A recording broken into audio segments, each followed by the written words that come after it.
है। ये महाराज जी ने 3 अगस्त 1952 को जो है ये सत उपदेश दिया था। तो महाराज जी कह रहे हैं, शरीर रूपी संसार को धारण करके ये जीव इस शरीर की कामनाओं में दौड़ रहा है और अपनी तसल्ली चाह रहा है। तो महाराज जी कहते हैं कि ये जो शरीर है वही दुनिया है। क्योंकि जब दास का शरीर जब जब दास का जन्म हुआ, तब उसका तब उस तब उसके लिए संसार आया। और जब उसकी मौत होगी तो उसके लिए संसार जो है लोप हो जाएगा। तो जब तक उसका शरीर है तब तक उसका संसार है। इसलिए महाराज जी कह रहे हैं कि शरीर ही संसार है। अब जो दास है वो चाहता है कि हमेशा खुशी बनी रहे, लेकिन जिंदगी में हम सब यही चाहते हैं कि मेरे को हमेशा खुशी ही रहे, कोई दुख ना आए। लेकिन ऐसा संभव नहीं है। चाहे आप मिलियंस ऑफ डॉलर कमा लो, सुख आएगा फिर दुख भी आएगा। तो कौन सा तरीका है जिससे हमेशा का सुख बना रहे? तो हमेशा का सुख बनाने के लिए, बना रहने के लिए ईश्वर की शरण लेनी पड़ेगी। दास ने जब कई साल पहले जब महाराज जी की शरण ली तो ऐसा लगा कि जिंदगी में बाहर आ गई। पहले दास जैसे ब्लैक एंड व्हाइट मूवीज देखा करता था, एकदम से जिंदगी में टेक्निकलर मूवी बन गई एक जिंदगी। तो उनकी जो कृपा है, दास अपनी अपनी जुबान से बयान नहीं कर सकता। कबीर साहब कहते हैं, अगर सारे समुद्र अरे सारा समुद्र स्याही बन जाए और सारा आकाश कागज बन जाए और मैं गुरु की प्रशंसा लिखने लगूं तो खत्म नहीं होगा, मैं थक जाऊंगा। लेकिन वो गुरु का गुणगान जो है वो खत्म ही नहीं होगा। तो सुन मन मित्र प्यारिया, मिल वेला है ए। सुन मन मित्र प्यारिया, मिल वेला है ए। सुन मन मित्र प्यारिया। देखिए, जब जब कोई महाराज जी की तरफ मुड़ता है, जब सत्संग जाने लगता है, तो उसका मन जो है उसका मित्र बन जाता है। और जब वो गुरु के पास नहीं जाता, वो वही मन दुश्मन बन जाता है।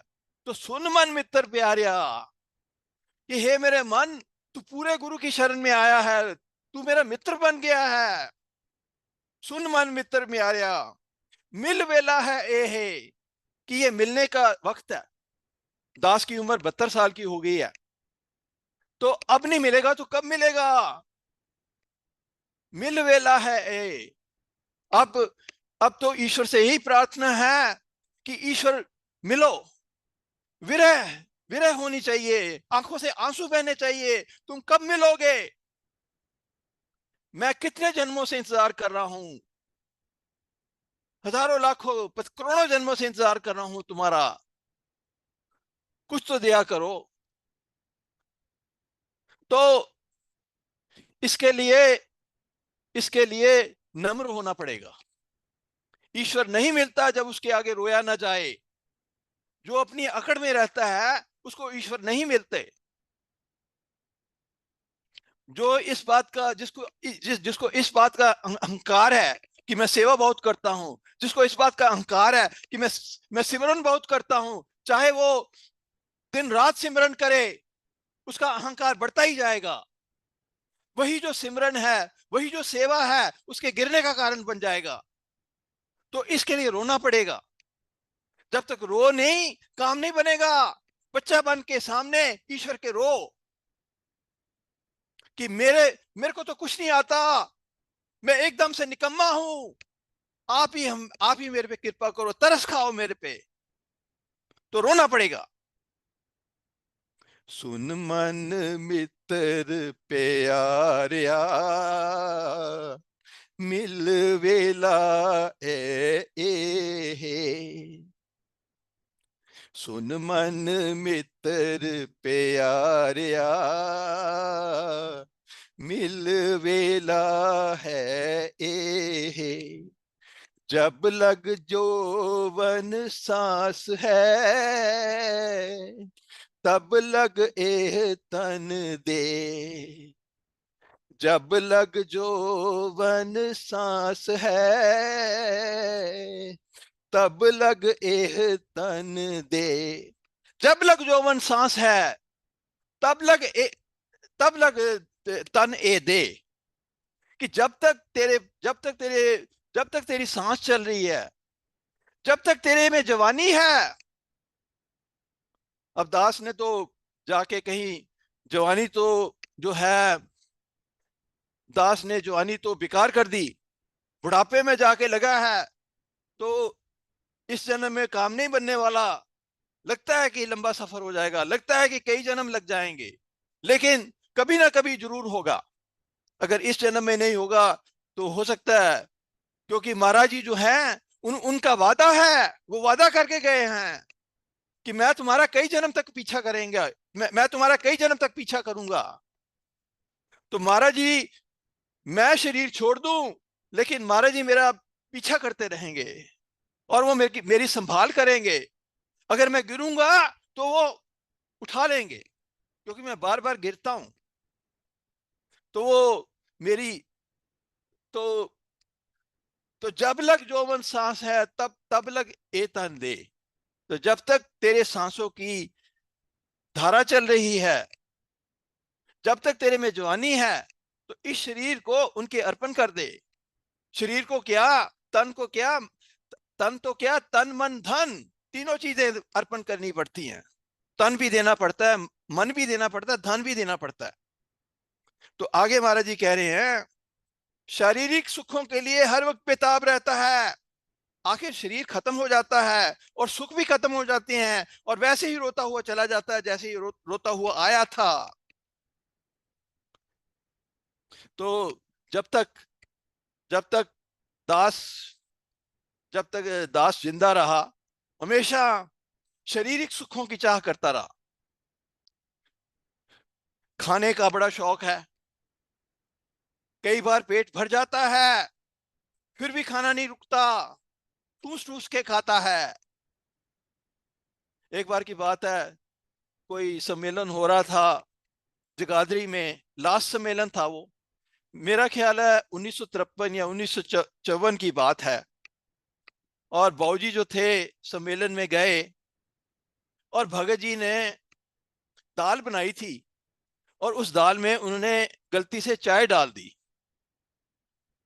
और हालांकि वो खाना थोड़ा सा खराब हो गया था, बाबूजी से फिर भी नहीं रुका गया, फिर भी ठूस ठूस के खा लिया। और फिर बाद में महाराज जी से पूछते हैं कि ये जीभ पे तो काबू ही नहीं है, तो कैसे काम बनेगा? तो महाराज जी ने कहा, हाँ काम तो मुश्किल है। बाबूजी ने कहा, क्या कई जन्म लग सकते हैं? महाराज जी ने कहा, हाँ कई जन्म लग सकते हैं।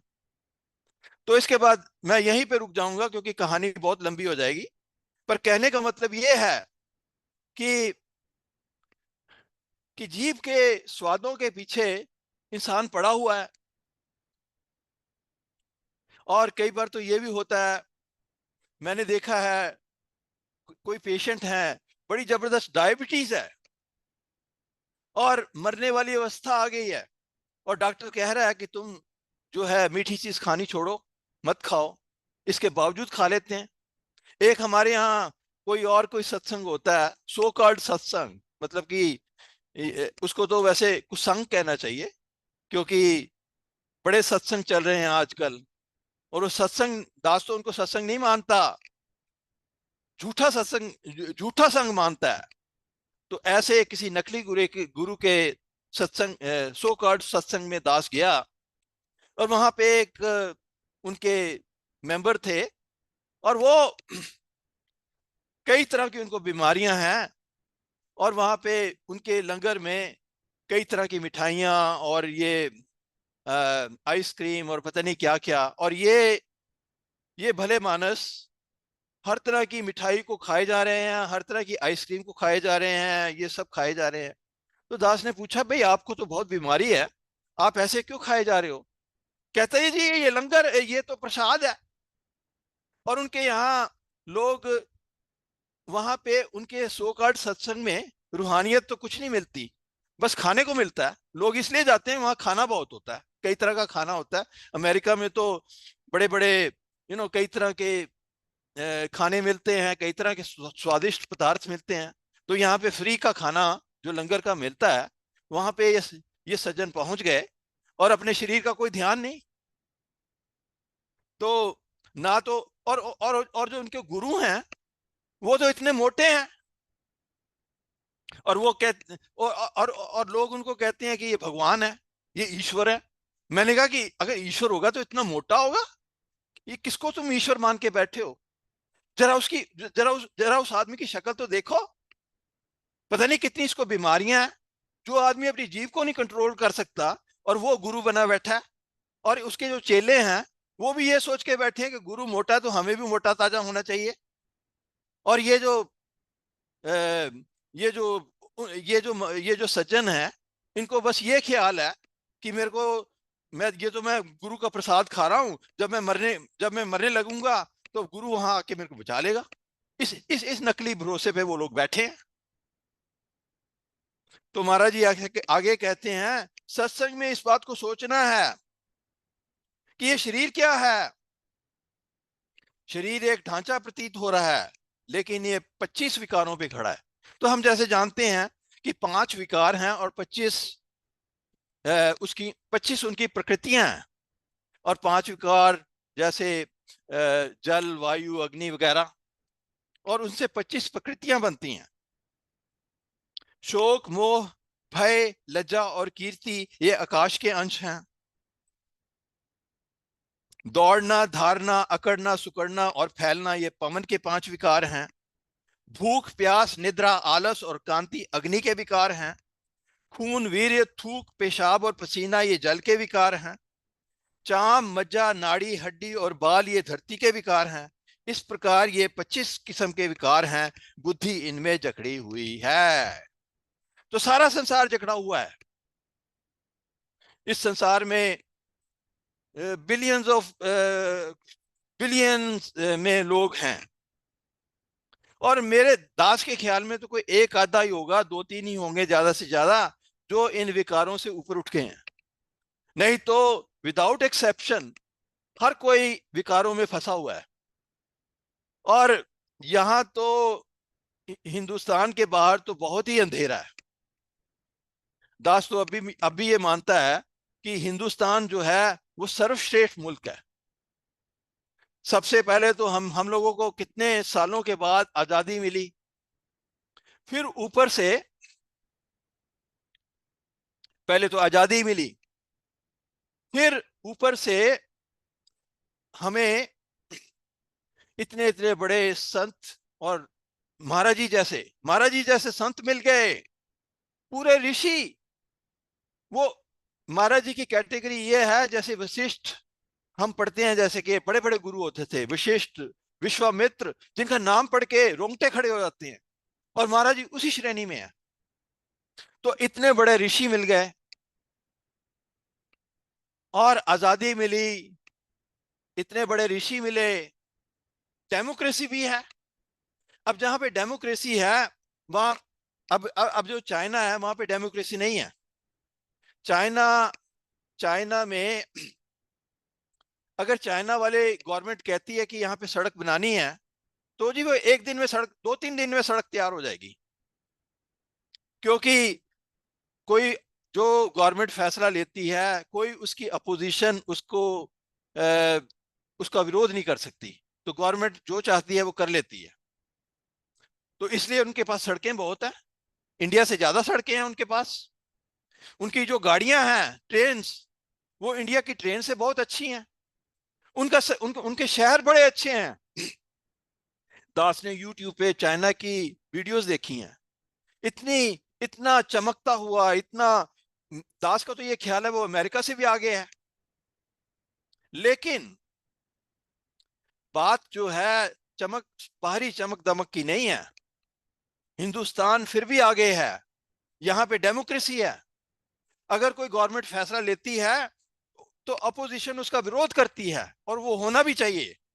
उसको चाहे उस सड़क को बनने में चाहे यहां पे 1 साल लग जाए, फिर भी हिंदुस्तान। कई बार दास को गुस्सा आता है कि देखिए जी, चाइना में तो 2-3 दिन में सड़कें तैयार। पीछे जब कोविड हुआ, चाइना वालों ने इतना बड़ा अस्पताल 1-2 हफ्ते में खड़ा कर दिया। और दास ने सोचा कि हमारे हिंदुस्तान में तो कोई ऐसा कर नहीं सकता। फिर बाद में दास को समझ में आया कि चाइना चाहे वैसे तो हमेशा ही काफी समय से कई कई मुल्क इंडिया से आगे हैं जहां तक भौतिक तरक्की का सवाल है। लेकिन आध्यात्मिक तरक्की में हिंदुस्तान सबसे श्रेष्ठ है। तो इसलिए जो हिंदुस्तान में जो जन्म मिला है, वो बड़े भाग्य से मिलता है। तो दास तो यही समझता है कि उसने हिंदुस्तान में जन्म लिया और वो बहुत भाग्यशाली है। इन्हीं 25 विकारों के अनुकूल और प्रतिकूल पहलू में मनुष्य हर वक्त दौड़ते रहते हैं। दिन रात इनको ही पूरा करने की कोशिश में लगे रहते हैं। भक्ति का मतलब यह है बार बार किसी को याद करना। राजा को बार बार याद करना उसकी भक्ति है। तो भक्ति किसी को गोलगप्पों की भी हो सकती है। अगर वो गोलगप्पों को हमेशा याद करे, उसको बस सुबह और शाम सिर्फ गोलगप्पों के ही सपने आए, तो वो भी गोलगप्पे की भक्ति कर रहा है।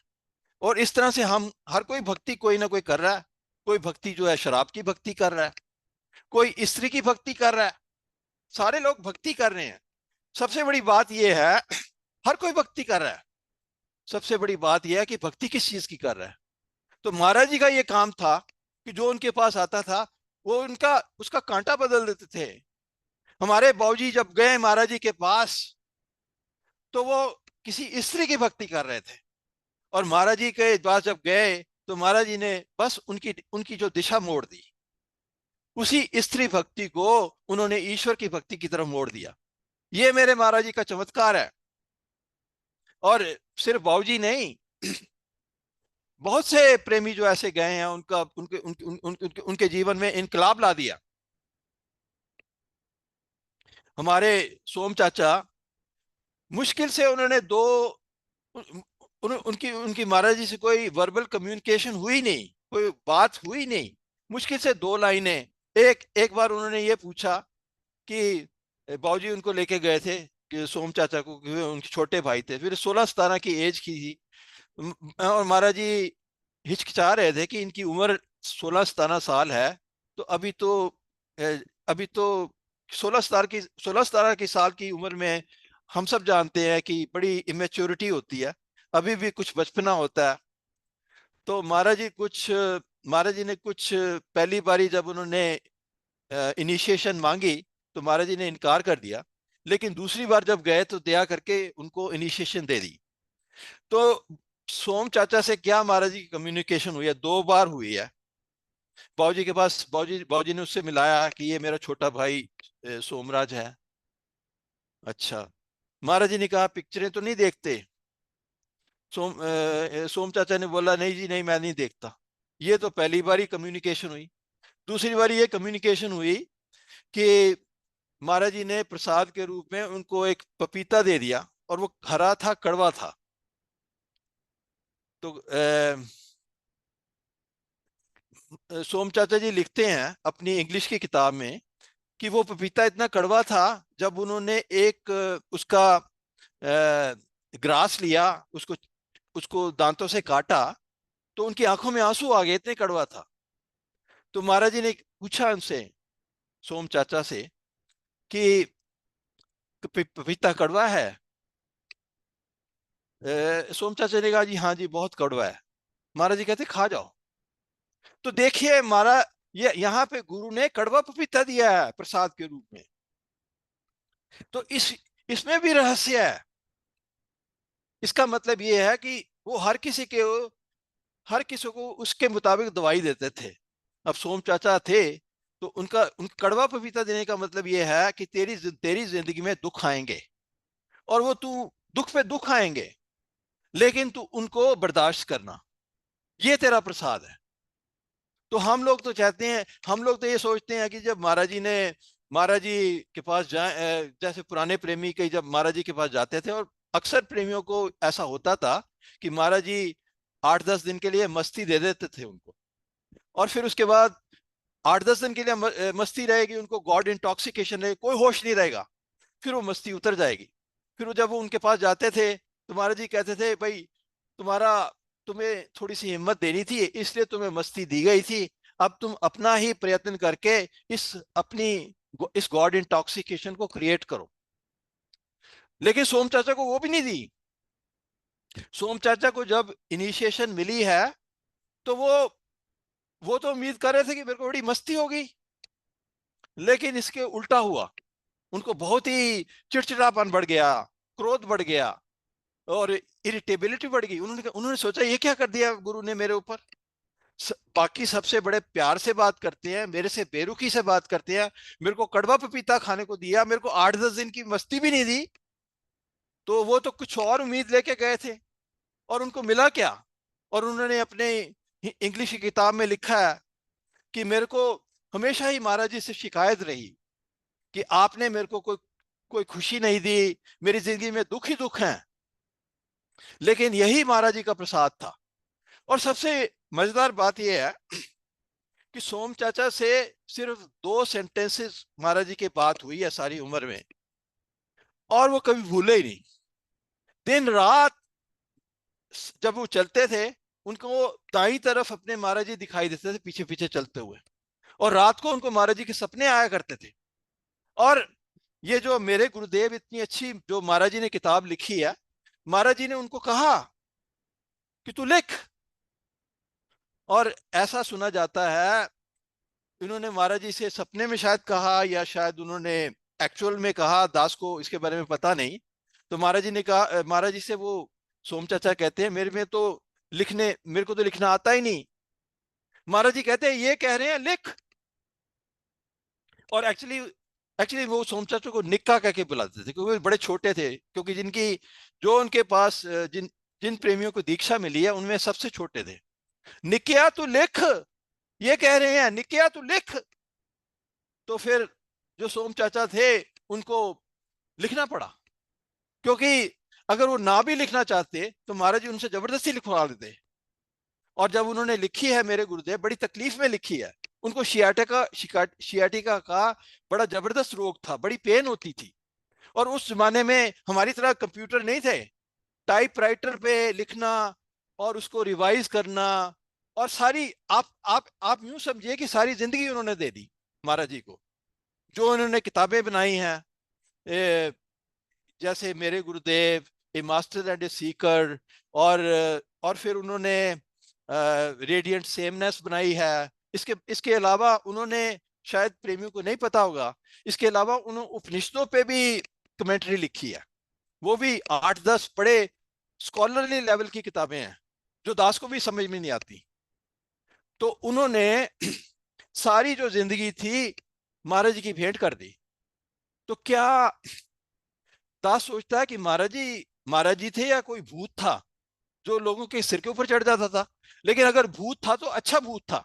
दास तो यही चाहता है कि महाराज जी उसके भी सिर पे भूत की तरह सवार हो जाए, क्योंकि अगर भूत देखा जाए, हर किसी के कोई ना कोई भूत सवार है, और कईयों के ऊपर डायने सवार है, मतलब कोई किसी के ऊपर किसी स्त्री का भूत सवार है। वो उस चुड़ैल के कोई किसी चुड़ैल के जंगल में फंसा हुआ है, कोई वासना के चक्कर में फंसा हुआ है, कोई लोभ के चक्कर में। तो हर तरह का हर किसी को कोई ना कोई भूत चढ़ा हुआ है। और अंग्रेजी में कहते हैं, बाइबल में लिखा हुआ है होली घोस्ट। होली घोस्ट का मतलब धार्मिक भूत। तो महाराज जो है होली घोस्ट है। तो दास तो ईश्वर से प्रार्थना करता है, अगर उसे पागल ही होना है तो वो महाराज जी के लिए पागल हो। अगर उसका भूत ही चढ़ना है तो महाराज जी का भूत चढ़े। तो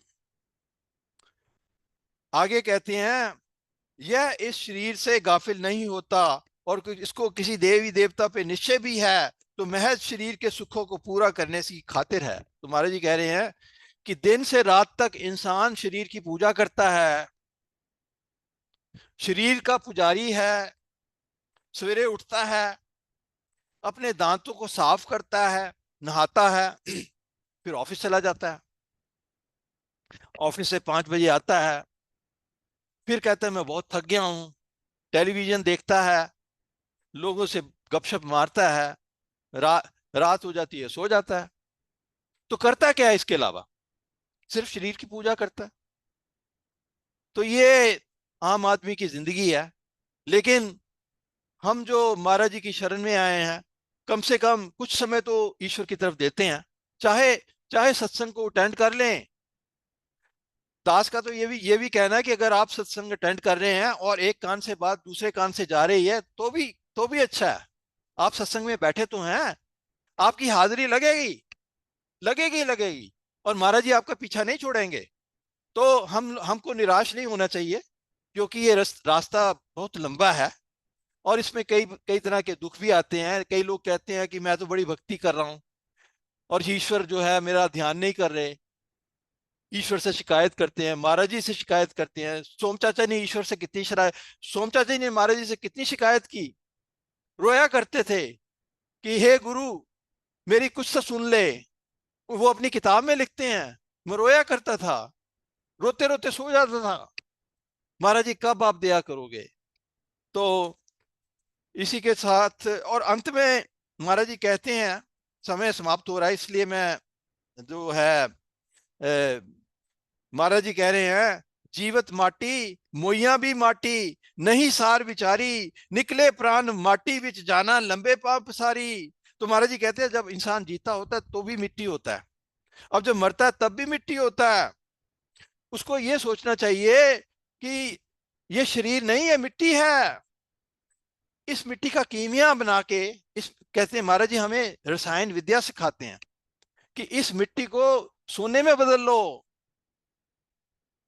मिल कंचन हो या राम, मिल कंचन हो या राम, गुर पारस हम लो, मिल कंचन हो या राम। इसका मतलब ये है कि जब मैं गुरु से मिला तो ये जो शरीर जो मिट्टी का बना था, ये सोना बन गया। क्योंकि मेरे महाराज जी पारस हैं, और पारस में ये विशेषता होती है कि जब वो लोहे को छूता है तो उसका सोना बना देता है। तो दास तो किसी लायक नहीं था, लेकिन महाराज जी ने उस पर कृपा कर दी, विकारों से भरा हुआ था। तो और बुल्ले शाह भी कहते हैं, बुल्ले शाह कहते हैं कि एक आदमी अगर किसी को छुरा मारे तो मान लीजिए वो आदमी भी मिट्टी है, और जिस छुरे से मार रहा है वो छुरा भी मिट्टी है, और जिसको मार रहा है वो भी मिट्टी है। तो मेरे से किसी ने पूछा कि अगर मिट्टी मिट्टी के हथियार से दूसरी की मिट्टी को मार रही है तो इसमें तो उसका कोई अपराध नहीं है, इसका मतलब किसी ने मर्डर किया है तो उसका कोई अपराध नहीं है। तो मैंने कहा भले मानस, जो जज है ना वो भी मिट्टी है, और वो तेरे को फांसी की सजा देगा।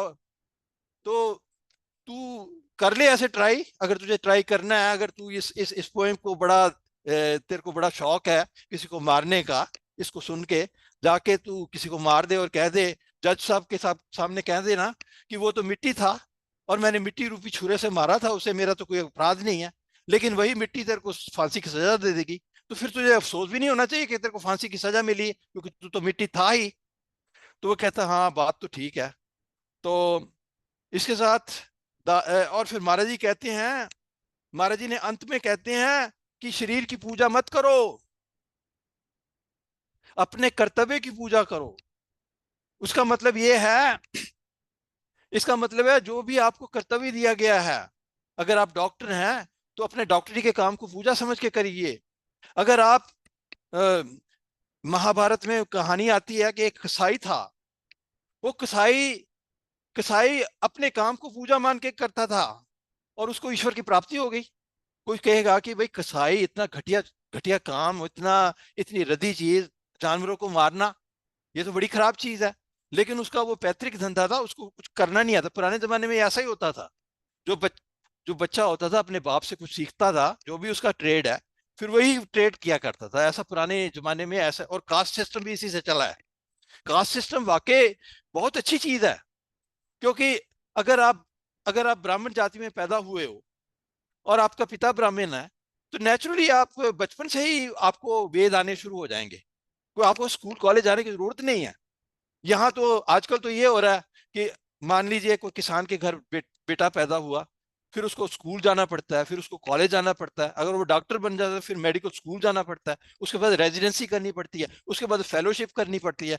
35-40 साल के बाद तो वो डॉक्टर बनता है।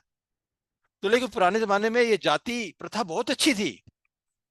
लोग बात समझते हैं कि जी हिंदुस्तान जाति प्रथा के कारण डूबा है, लेकिन जाति प्रथा बहुत अच्छी चीज थी। प्रॉब्लम ये हुई कि लोगों ने जाति प्रथा का मिसयूज करना शुरू कर दिया। तो एक उसमें आग जो आग है, आग का उसमें कोई कसूर नहीं है। आग आपका खाना भी पका सकती है और आग आपका घर भी जला सकती है। तो जिन लोगों ने जाति प्रथा को गलत तरीके से इस्तेमाल किया, उन्होंने आग का इस प्रथा का गलत इस्तेमाल किया। तो जाति प्रथा में कोई कोई खराबी बात नहीं है। ये जो 4 कास्ट बनी है, ये तो बहुत अच्छी चीज थी पुराने जमाने में। ब्राह्मण, क्षत्रिय, वैश्य, शूद्र, बहुत अच्छी। और और पुराने जमाने में सतयुग में, द्वापर में, त्रेता में ये चारों कास्ट बड़ी अच्छी तरह से काम करती थी। ये लेकिन ये कलयुग में आके प्रॉब्लम पड़ गई। तो ब्राह्मण जो थे वो अपनी विद्या को बेचने लगे। उन्होंने ये जो है, जो जो उनको वेद वगैरह आते थे, वो लोगों को तावीज देने लग पड़े, वो जंतर मंत्र सिखाने लग पड़े, ज्योतिष विद्या करने लगे पैसे कमाने के लिए। तो ब्राह्मणों का तेज जाता रहा। और जब ब्राह्मणों का तेज चला गया तो हिंदुस्तान डूब गया, क्योंकि ब्राह्मणों के तेज से हिंदुस्तान चलता है। महाराज जी ने एक बार कहा था, ब्राह्मण ही हिंदुस्तान को तैराते हैं और ब्राह्मण ही डुबोते हैं। तो मैं तो ईश्वर से रिक्वेस्ट करता हूं कि जो महाराज जी हैं, जो ब्राह्मण हैं, वो हमारी कंट्री को तार दें। क्योंकि अगर अगर ये समता फैलती है तो हमारी कंट्री जो है तैर जाएगी। तो तुम्हारा जी ने कहा है कि शरीर की पूजा मत करो, अपने कर्तव्य की पूजा करो और ईश्वर सबको सुमति दें। इसी के साथ दास अपना जो है अपनी वाणी को विराम देगा। गलतियों के लिए संगत से क्षमा की याचना करता हूँ। ओम ब्रह्म सत्यम सर्वाधार।